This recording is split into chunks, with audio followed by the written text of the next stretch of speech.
It has been a fucking millennia since we all caught up with you. It's been quite a while. Well over 2 years between us. Well over 3 years between us, and never.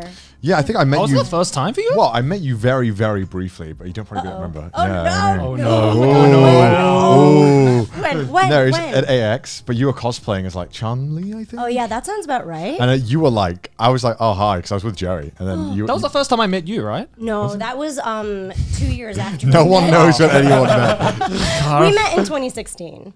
Was it really? Yeah. Fuck.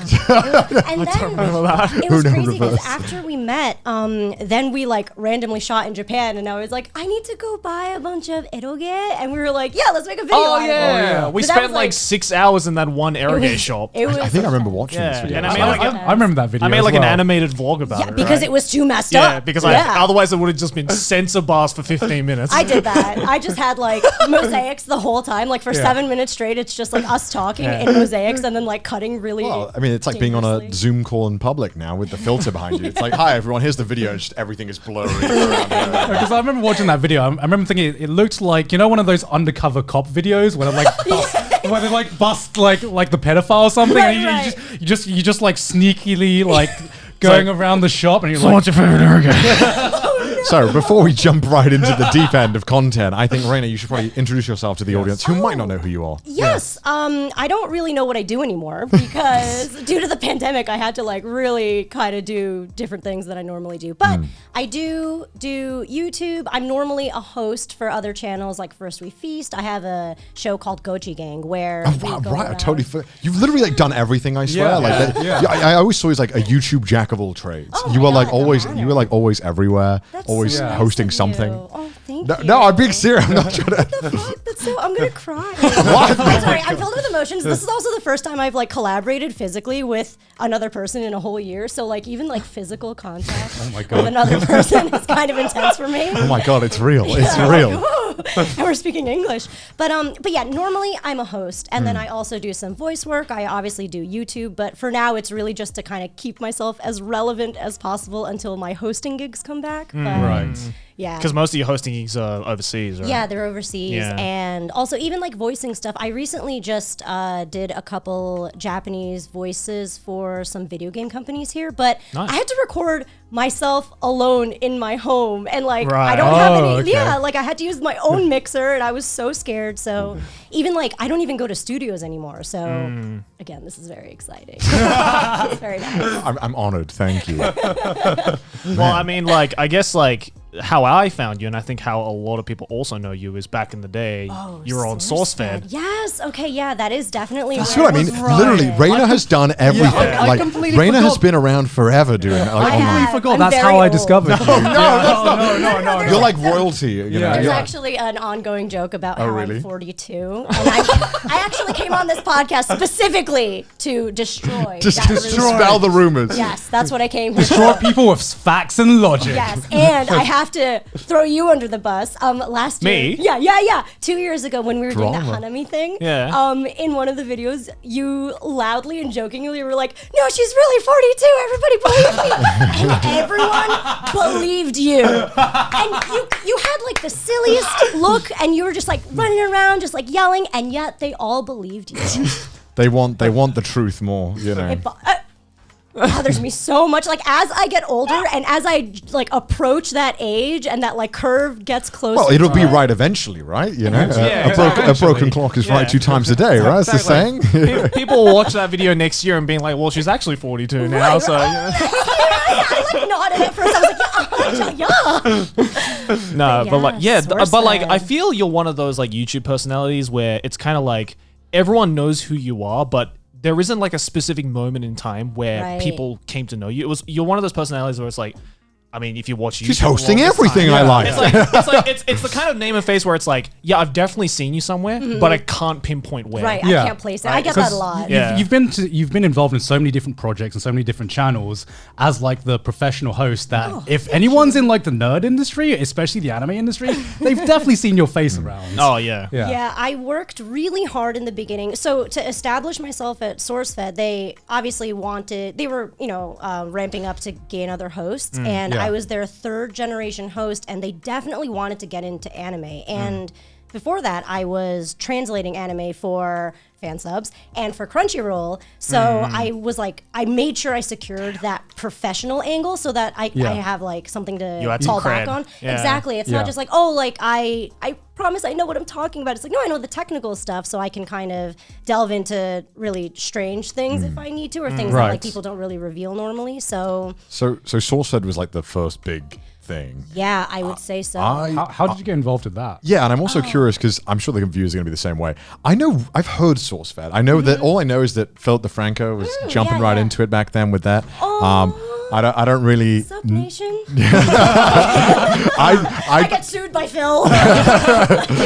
I don't know fully what SourceFed is, so maybe explain to the audience why you know what it is and how it became a thing. Sure. So SourceFed was pretty, I'd say, like OG YouTube, where they started with this thing called 20 minutes or less, and they'd have these really quick short segments where they would delve into news but make it really comedic, because the original OG3 were comedians and they were very intellectual too, so they knew how to mold the story into a very digestible but also like a funny way, so they were really good at selecting stories.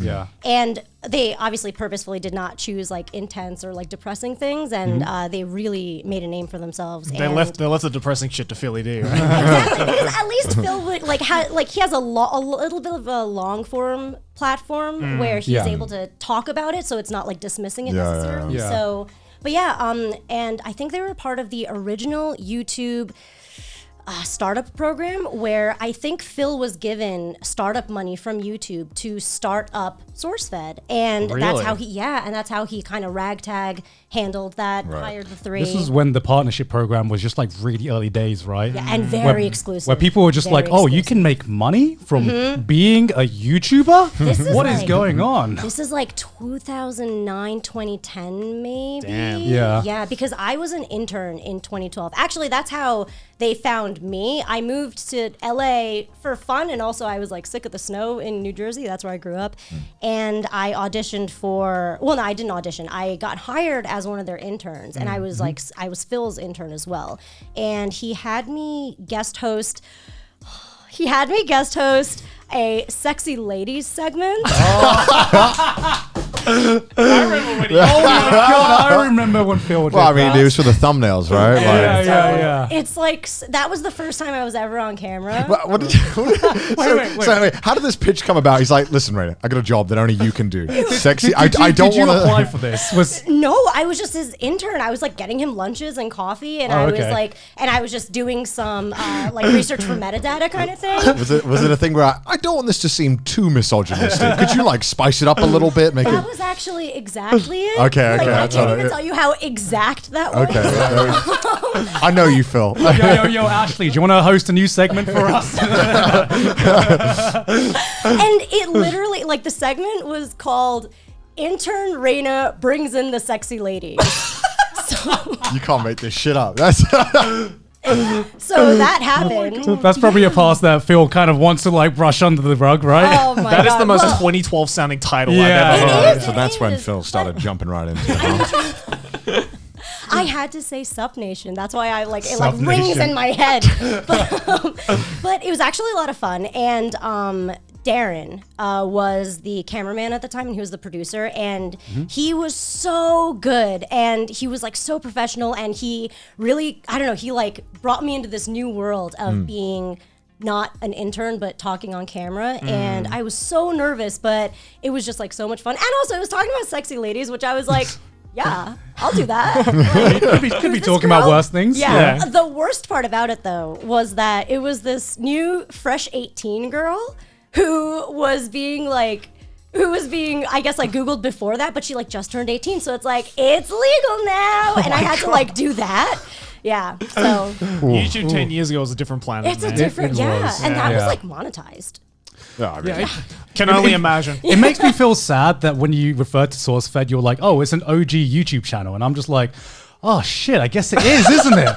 Oh, fuck. You're an OG YouTube channel. I keep forgetting because like I've been following Phil since like close to when he started, right? Yeah. So I remember when he announced SourceFed, I was like, ooh, what's this new venture that he's doing? It sounds exciting. And now that it's like now an OG dead channel that is just buried in people's memories, like That makes me feel a bit sad. I'm just having this realization live on camera. I used to watch SourceFed a lot. Oh my god! Like fucking yeah, I used to watch it a lot.